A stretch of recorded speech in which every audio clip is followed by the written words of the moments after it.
Hey guys, it's Ted Bogert with the Ted Show, and we are back. We always have these little technical difficulties, but we are with the one and only Dr. Sofie Nubani. I'm an Italian, so I always want to add that O We sometimes. I like don't the musical addition to it. I like that. know. That's music to that. I It's might consider music. dancing on the Nubano part. Well, I'm very excited to have you on the show. Your energy is so amazing. What you do is amazing. Your presence in person is amazing. And I love this topic, diving into the creative mind. I think it's so important. Right now, I think we're all trying to figure out where our creativity can take us because it's a crazy world out there. And we all want to make a difference and we want to do things differently. So, love this topic. Welcome to the show. All blessings, and feelings are mutual. You are amazing, and the Thank you. work that you do beyond just the shows and hosting amazing shows yourself, the community work that you are involved at, really speaks volume of your character and your charisma and your warmth and welcoming to people is outstanding. And I'm very, very happy that we are connected, and I'm grateful to be on this show. It's exciting. You always make it Me fun and invite. too. Well, now I'm really excited to be have you on the show. I love that. I'm going to take that recording and play it back for people. Thank you for that. Such kind words. I appreciate it. It's an honor and a privilege to do what I do every day. And I have to give a shout out to my home team leaders that allow me to be so immersed in the community on a whole different level. And so thank you. But I get to talk to cool people every day like you. I get to introduce the world to the people that I know and the amazing things that I see behind the scenes that a lot of people do, like you do, Sofie. So tell us a little bit about you. They want background. We want to know who you are and maybe get us to this point where we're going to talk about the creative mind. Sure. I'm Dr. Sofie Nubani. I'm an interpersonal creatives executive coach.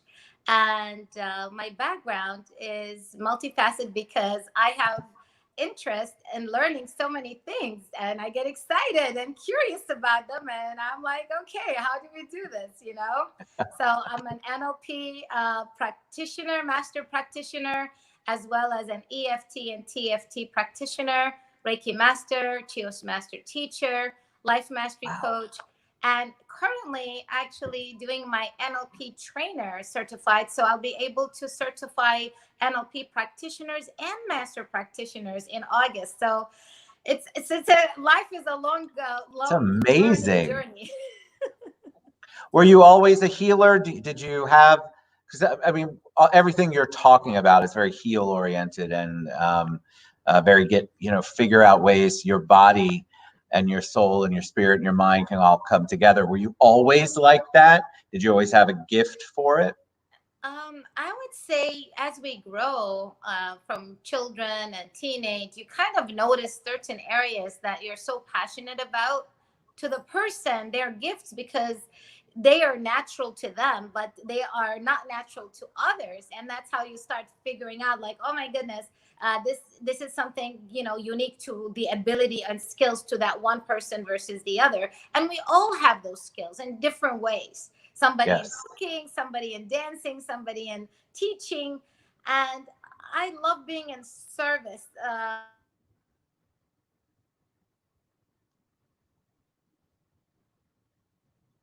This weather's been good for the ins and outs on this. There you are. I just had a prior live show, and my host disappeared for a little while. Yeah, we lost you for a Come bit. back, come back to the show. And I'm improvising. I'm like, what's better part of the creative mind? I was practicing on the show. I love it. What questions could he have asked me more? Let me think. Well, you have to. So that's a perfect example of trying to figure out how to be creative, like you said. You have Yes. to. We had a So little practice hands on. I feel like you have, but you're the way that you are and the way that you speak, the way that you interact with people. that you were talking about. You have that gift. Not everybody has that gift, but there's a lot of people who have the gift but don't know what to do with it. You've managed to make it a life's work. Hmm. Hmm. You know, at one time point, what happens is our bigger why truly drives us from our nerves and our veins and our blood and our muscles, that you just show up with it when you really are convinced and believe. And if your motivation is intrinsic motivation, it really drives you in a way that is joyous, and you continue to immerse in that growth, and things starts unfolding gradually, and people start showing up to help you serve that mission when it's clear to the individual.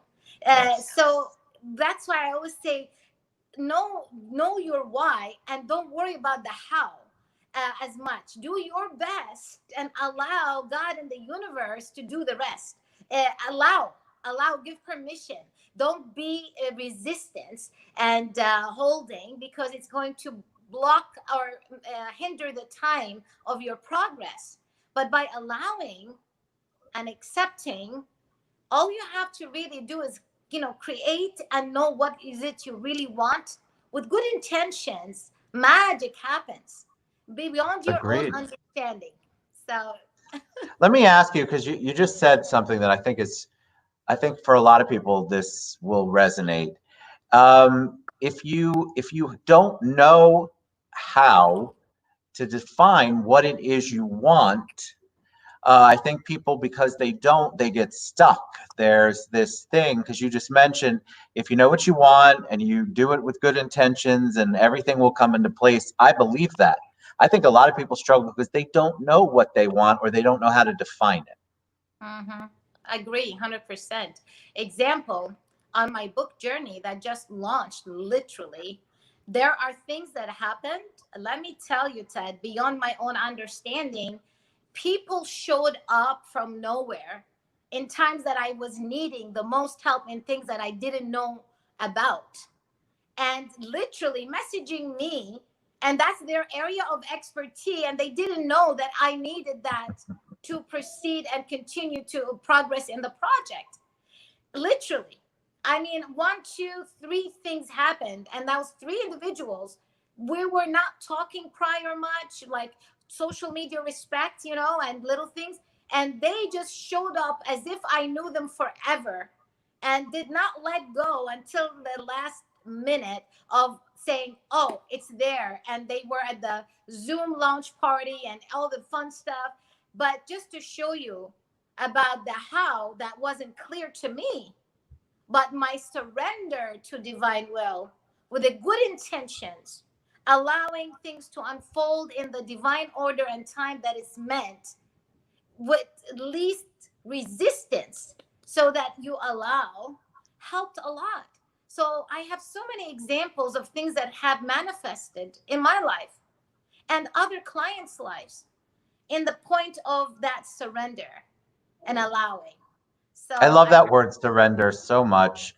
I think that people view surrender as a weakness, which is why they put up those walls and don't like to surrender.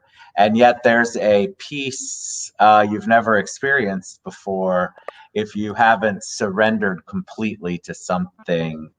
And what you're talking about is just so spiritual and soulful, but I believe it impacts. I'm an abundance guy, not a lack guy. yes. So I believe in that so much. Not that I'm perfect at it, and I want to tell people that you're gonna have days where you can't. You're not in the best place, and you're gonna not be perfect. Sophie's not perfect. I'm not anywhere near By perfect. all means. Right. I'm a work in progress, but I think that people need to continue to practice it, continue to put it in place. If you mess up, okay, you messed up that once, and it might not even be a mess up. You never know. But if you're intentional about it, I love the good intentions part. So talk about that, because you mentioned that and stressed that very much, resonated with me. What does that mean? It all starts, everything starts with intention. Intention creates meaning. And when we are conscious about the intentions that we are living by and doing, it really creates our destiny.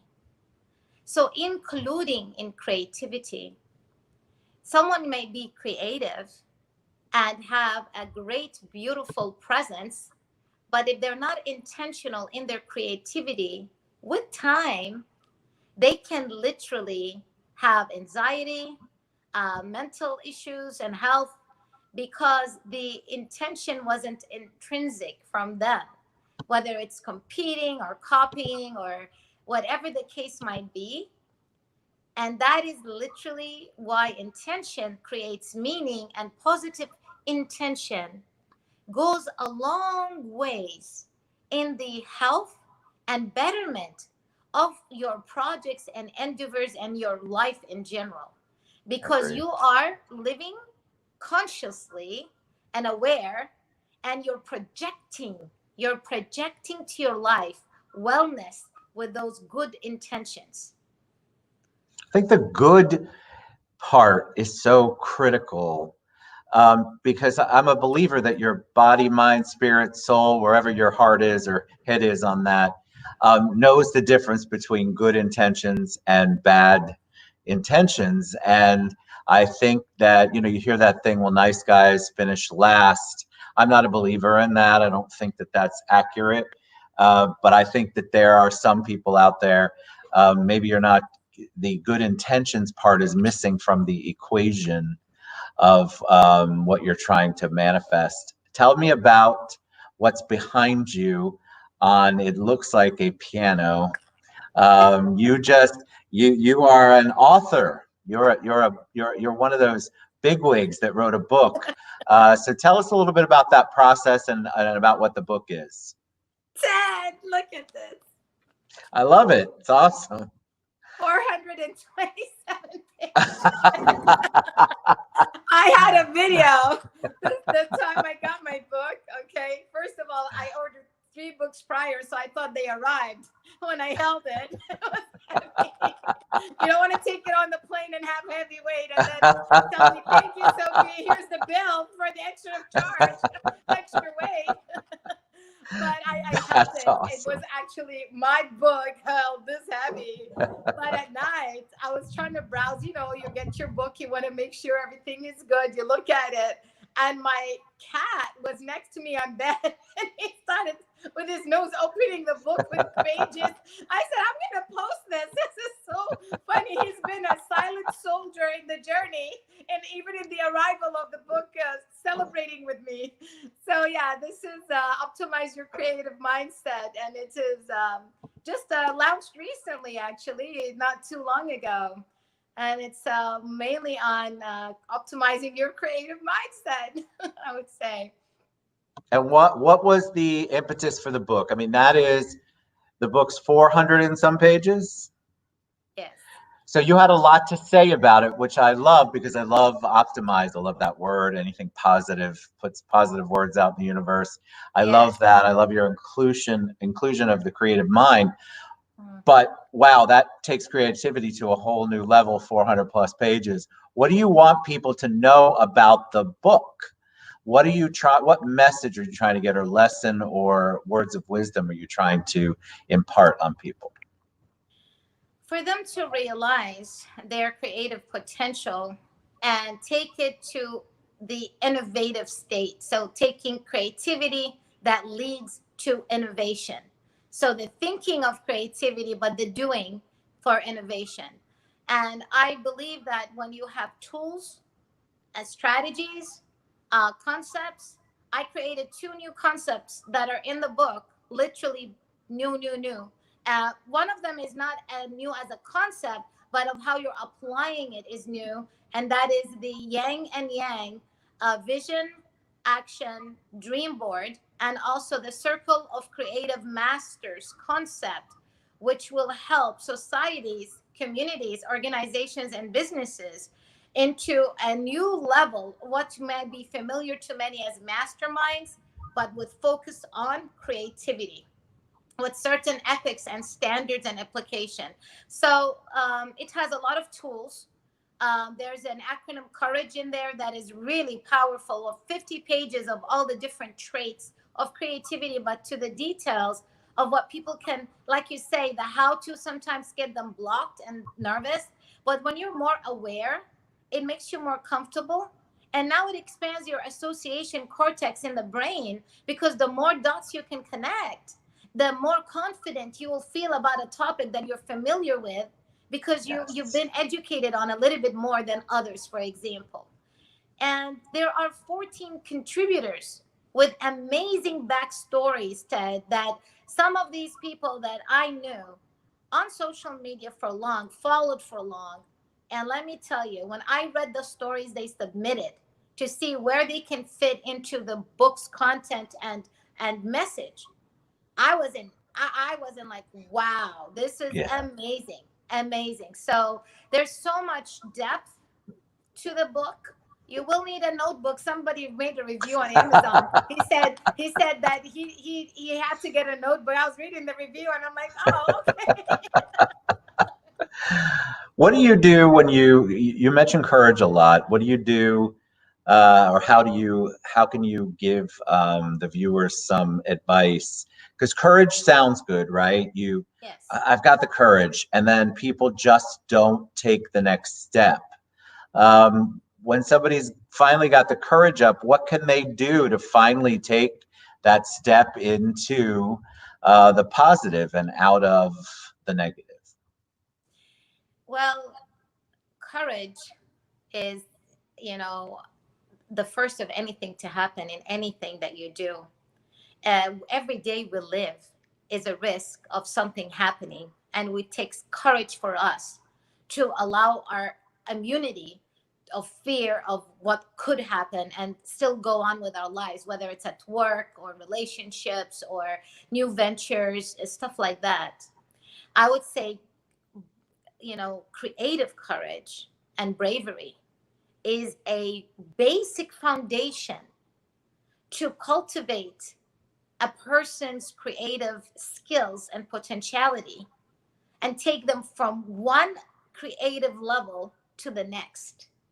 The courage to be okay with setbacks and failure and think of it as feedback, so they can get stronger and learn from it and take the measurements of what has occurred to help them with their next step forward.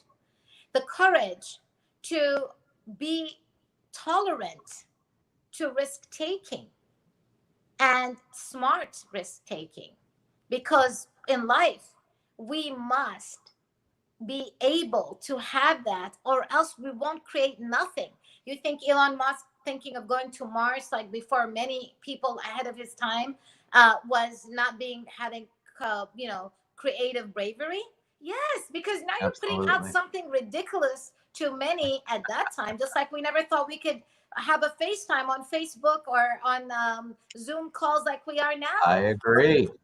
So it takes courage. It takes courage to step into something, but we have to also be considerate about the disciplines that we are introducing and the fields that are going to be acceptance of it. So we know that this product is useful and it's new and useful, because to you it could be new, but if it's not useful, it's not going to go anywhere, right? So Right. then we're setting ourselves for failure. So being aware of those little things really helps, and also connecting with your creative soul tribe, because it empowers you and it keeps you going. It's like becomes a creative lifestyle, and you charge off each other. And this is one of the concepts in the circle of creative masters, is to have that kind of culture and environment with a very unique setup, because I really believe in cultural intelligence, curiosity intelligence, and creative intelligence that I also address, because along with emotional intelligence, they all going to bring you to your best potential. Yes. When we are tapping into all of that, we feel empowered and the courage starts building up. You see? It really does. I agree. I think that people just are, that first step is so scary for so many people, and you just become frozen. You are immobile. You don't make the move. And I promise you all that you're going to take it. I can't say it's not going to be painful because it could be. But then that second step, trust me, gets a little bit easier, and each step afterward gets Amen a to little that. bit easier. Amen All to right, so that. I have to ask, you are a master, you're NLP, you're all these things. What does Dr. Sofie Nubani do to relax, to keep focused, to keep maintained, especially during all this crazy stuff that we've been dealing with? Nature and sound, music. Those two are really, really very charging to my soul. And getting involved in creating new things. So that redirects my focus on what I cannot do and what I'm limited of doing because of outside circumstances that are out of my control to something that I can get busy at. I love the process of co-creating. It's so much fun. I can't wait to get up every morning. I love my physical experience as a human body in this earth. And I'm always excited because I'm always like having things to look forward for, but creating our own magical moments. And when they come genuinely from inside, for a purpose, it becomes so fueling to the soul that it's fun. It's not an Yes. obligation. But you mentioned earlier that it's not an easy process. Listen to me. Absolutely. 100%. I've cried at sometimes when I got a little bit overwhelmed when I couldn't deliver things out of my own control, not of what I promised, but things outside my control. For example, my book launch was supposed to be almost 2 weeks prior to its actual existence of birth when it decided to come out. This labor was a little tough, let me tell you. And here I'm like, sending notifications to everyone that's waiting and this and that. So I mean, I remember tearing, getting so anxious, and I'm like, okay, breathe, And but I had to allow my feelings to be. You have to be and let be. You have to honor how you feel and acknowledge your emotions and understand why are you feeling that way so you can feel better. And then it becomes easier when you start thinking of the solutions more than sticking on to the problem and just worrying about the problem. What do I need to do? Why did this happen? Why did the delay occur? From where? What caused it? How? Then you go backtrack, and now you're going into solution thinking. Boom, boom, boom. And before Yes. you know it, you start feeling better because our hormones in our brains, the anticipation of love, hope, fun, vacations, everything, the anticipation of it makes the dopamine levels go higher in our production, which is our happy pleasure hormones, is when we get what we want. So when you feel you have a roadblock right there, and then you start thinking, you're going to get the shock, you can cry, you can be whatever the body is asking for that you need to release. You might write, you might take a walk, you might, then just calm down. Whatever your process to let those feeling express and release, then your default, if you train yourself, and this is why I love optimizing our creative mindset skills, which is thinking styles. Thinking is a skill that can be developed, and understanding the different thinking styles really will help. By default, your brain will start thinking. At one time, you got to be a divergent thinker when you're creating. But when you're choosing and solving problems, you need to be a conversion thinker. A Yes. creative person needs to use both sides of the brain. And the myth is that creative people only use the right side of the brain, which is right in the first processing of it. But for things to manifest, for me and you to talk on live shows, for a book to be published, for a meeting to be completed with the results, you need conversion thinking. And if you're Yes. not good at it, if you're not collaborating with people who are, and if you're not practicing that within, then you're not going to accomplish innovation. You're only creating, but you're not innovating. So therefore, both are important. And going back to your point, absolutely. All right, so you have heard all of that wisdom from Dr. Sofie Nubani. I have Sofie's website down there on the bottom, which is where I'm sure you can find out more. You can reach out to her on social media. She's got a beautiful presence on social media, so you definitely want to check that out. Thank you so much for being on the show. You're a joy. Oh, blessings. You know, I have to tell you this before we go off air. I watched your shows way back, a few years ago. And I remember I would be doing things in the house and I'm listening. And I was like, oh, he's so charismatic, so warm. And, the time and how life brings us to things. It's because my heart, I really felt that about your personality. And I manifested actually connecting with you and being on your show. How No cool is way. that? What a blessing. You're a blessing, and you No, always it is have a given me so blessing. much love and Thank support. you. And I really, really appreciate that, Sofie, so much. Thank you. I love what you Blessings. do. I love your energy. You all want to learn from somebody who's got it. You want to reach out to Sofie Nubani. Get that book, Optimize Your Creative Perfect. Mind, I think. That. So thank you so much for being on the show. Thank you, thank you, Thank thank you. you. Thank you. And thank Appreciate you. all you do. All right, guys, we'll be back soon. Mwah. See you soon. Blessings. Blessings. Blessings. Blessings.